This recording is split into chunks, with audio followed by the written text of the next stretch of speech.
Hello, all the crazy people out there. My name is Michael. I like wizards and dragons and making games, and welcome back to things that you can do with tiles, tile sets, and tile maps in GameMaker. So, in the last couple of videos, I talked about things like auto tile systems, which allow you to create sort of a network of tiles, which you can use to like paint terrain and have the corners and edges automatically stitched together. And I also talked about animated tiles, which are basically collections of tiles which will change their tile index in sequence, and they will allow you to create fun little effects like this.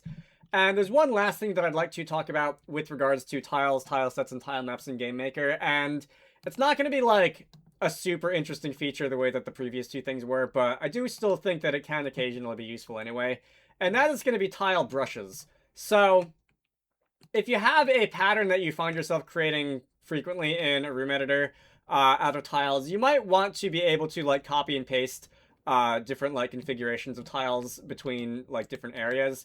And you actually can like sort of copy and paste directly like this and like create repeated patterns that way.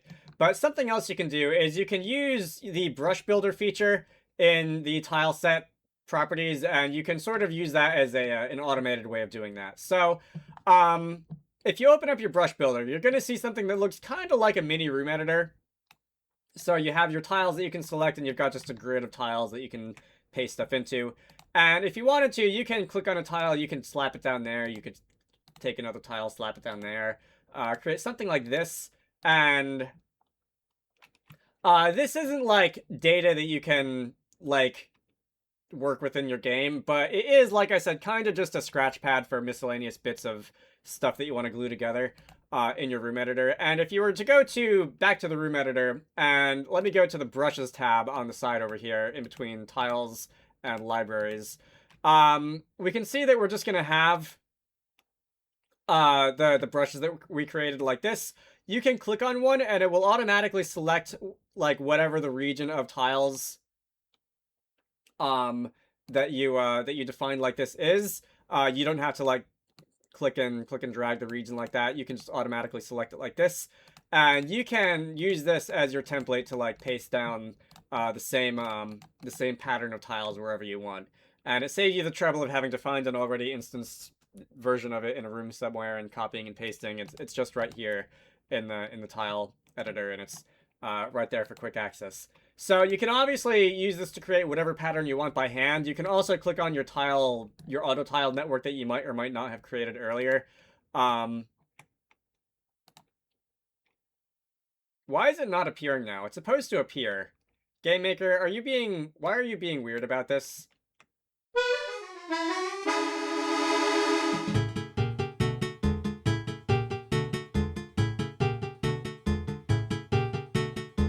Is it because it was selected in the room editor? That's gotta be a bug.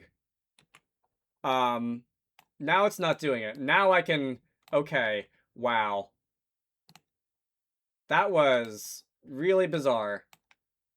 I am reporting that as soon as I finish recording this video. Anyway, let me erase all that and start over. So, you can, when GameMaker's working properly, you can take an auto tile system and you can sort of like paint your little auto tile patterns like this in the brush builder. And then when you go over to the GameMaker room editor and when you select it, you will be able to just paste that down as a brush. You can also see that since these brush patterns aren't like anything real, aside from a copy-paste template, when GameMaker is not bugging out in weird ways, if you were to delete your brush like this, any brushes that you would have pasted down like that in the room editor will still be there. And it's not like any of the data that might have been attached to these tiles are gone or anything like that, because it's just a copy-paste template. This might be a little bit more useful if you have something like I forget if that tile set didn't look like it had a... Somewhere in here, in this collection of like free game assets, there was... Oh no, wait, I'm dumb, it was this one. If you have a tile set that has sort of a decoration which spans multiple, like multiple individual tiles, let me just go and add this one to the game too. We can call this SPR tiles walls, and we can go and create ourselves a tile set based on that, ts_walls.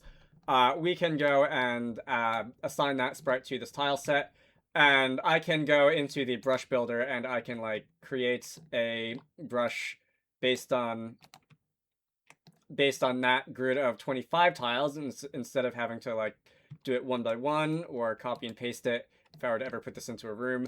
Let me go and add a tile layer. This is going to look really weird because this isn't going to be actually attached to anything, but if you have something like this, it might be a convenient way to quickly bunch these tiles together. You can, of course, select multiple tiles like this in the tile editor and just do it like that.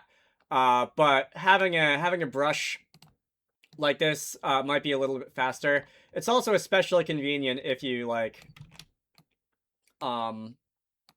if you want to build a pattern out of a bunch of tiles that don't necessarily like aren't adjacent to each other in the tile set itself.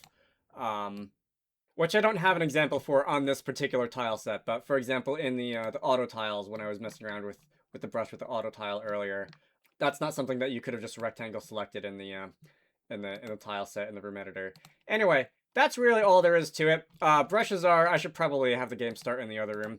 Brushes are just a time saver. They're not a major feature, but they can be nice to have sometimes for things like this. And I think that's about it. So I'm going to end this off here. I think next time I am going to take a break from talking about tiles and tile sets and tile maps and talk a little bit about room viewports and cameras, because it is a little bit annoying when you start a game like this that has a small graphics tile size and like everything is zoomed way out. But we'll get there when we get there. My name is Michael. I like wizards and dragons and making games. I like to post videos on stuff that you can do in GameMaker, both beginner things like this and weird advanced stuff like 3D and shader nonsense, so if you're interested in any of that, feel free to subscribe. I have a Patreon, so if you want to contribute to the channel, links to that can be found in all the usual places. And if you wanted to pledge, I definitely would appreciate it. You should all go check out Wizarducks and the Lost Hat, which is one of the games that I like to work on when I'm not doing YouTube stuff. Link to the Steam page can be found down below. I hope you all enjoyed that, and I will see you all later.